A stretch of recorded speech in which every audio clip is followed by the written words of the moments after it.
This would be what a shelter would look like if we had a disaster. We're just doing tours of what one would look like, what the setup is, so that you get a better understanding. These are some of the rules, although that they're in Spanish. Everybody can pretty much get the gist. I'm going to start back over from the tour and let you know what would happen when people checked in. We would have a lot more signage if we had a real shelter. We would have representatives checking in families. Only the head of household will have to check in. So one member would check in here. We would just have some general information that we would take. Again, it's mostly for my numbers. Comfort kits simply, I'll just leave one out. Comfort kits just have your general toiletries so that you would, because sometimes people come without much in hand. So we have some general, we have children's comfort kits that also include a little crayon box and a little activity book is the only difference. We don't allow pets in a general population shelter, but a facility like this would be one that I would open up for families with pets, and we would have the barn. So we have a back door here so that people could go check in. So if you had a family that included pets, head of household here would be checking in, and then the spouse would be taking care of their pet, getting them situated in the barn. We generally don't have pets in the population because pregnant women can't be around cats. And there's some people that are, definitely allergic to dogs. So we do have to have that separation. But one thing that we noticed with our tsunami here is that folks frankly won't stay if their whole family doesn't have a place to stay. So we know that we have to have at least a running area. We know that we have to have some accommodations. But frankly, it's hard enough for me to get supplies for people, much less for pets.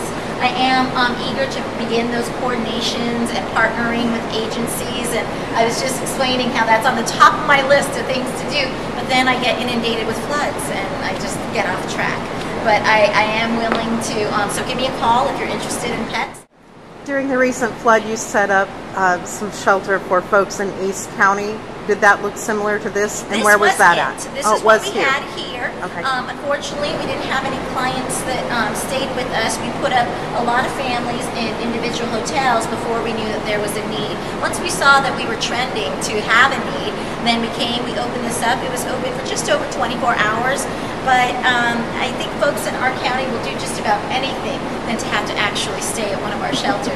I don't know, the food was excellent. I was here and it was a lot of fun. The warming center is through those doors. It's not the same thing. The Red Cross does not run the warming center here. So we do have, and there's a difference between evacuation center versus a shelter. Anything with a center is going to be temporary. It may not necessarily be ran by the American Red Cross. We can have a community shelter and it's not a Red Cross shelter. So the Red Cross shelter, the difference is going to be one, where the money's coming from. A community shelter is going to be organized by that municipality, and that's where those monies and most of its supplies are going to come from a different funding. You have to remember the American Red Cross is a non-profit. We don't have any governmental funding. We don't have any friends that will loan us different things. It's only any of that networking and partnering that we do in advance that's separate than those agreements that other agencies can reach into and cross lines. Do you have enough volunteers? Or do you need more? We never have enough volunteers. We never do, but it's always a good idea, and folks don't realize it's a good idea to cross-train.